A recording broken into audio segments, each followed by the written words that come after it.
নিজেদের গাছে লিচু এবং আম দেখতে কার না ভালো লাগে।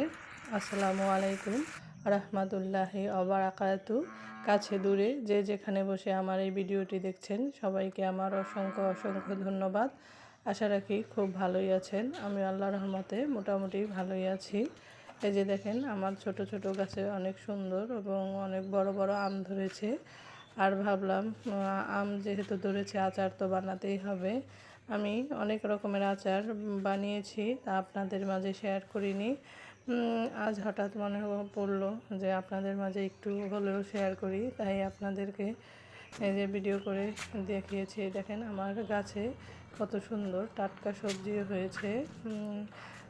গ্রামে থাকলে সবজি বুনে নিজের গাছ থেকে ছিঁড়ে খেতে কিন্তু মোটামুটি ভালোই লাগে।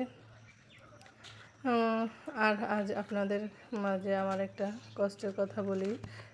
গত বছর আমি একটা ইউটিউব চ্যানেল খুলেছি এই তানিয়া কিচেন দিয়েই। সেই চ্যানেলটা আমার অনেক দূর এগিয়ে গিয়েছিল, মনিটাইজেশন পেয়েছি, রান্নার ভিডিওই ছাড়তাম প্রতিনিয়ত। অনেক বন্ধুরা আমাকে লাইক কমেন্ট দিতেন, আমার পাশে থাকতেন। হঠাৎ যে কোনো কারণে আমার সেই চ্যানেলটি কেটে ফেলেছে। তারপরে ভাবলাম বসে থেকে কী আর করবো, আবারও একটি নতুন চ্যানেল খুলেছি। হয়তো আপু ভাইয়েরা আপনারা ভুলে গেছেন, আমি কিন্তু আপনাদেরকে ভুলিনি। আপনাদের ভিডিও আমি সময় পেলেই দেখি। আপনারাও প্লিজ আমার ভিডিওগুলো দেখবেন, আমাকে আগের মতো উৎসাহ জাগাবেন।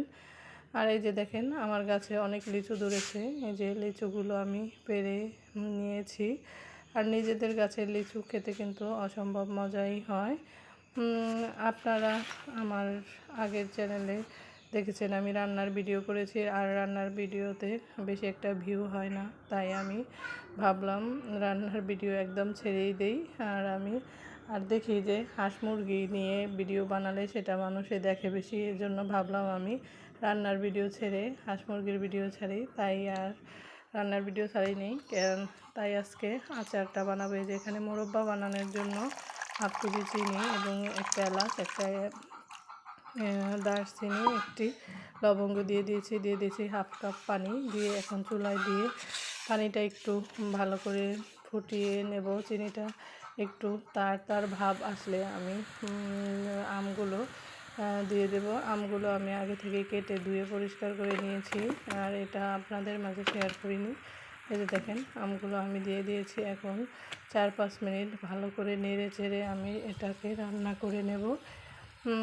মোরব্বা প্রতিবারই অনেক বেশি করে বানাই, এবার যেমন শরীরটা আমার বেশি একটা ভালো যাচ্ছে না, তাই ভাবলাম অল্প করেই বানিয়ে নিই। এই যে দেখেন জাল করতে করতে আমার আমটা সুন্দর কালার চলে এসেছে। এখন আবারও নেড়ে চেড়ে রান্না করে নেব।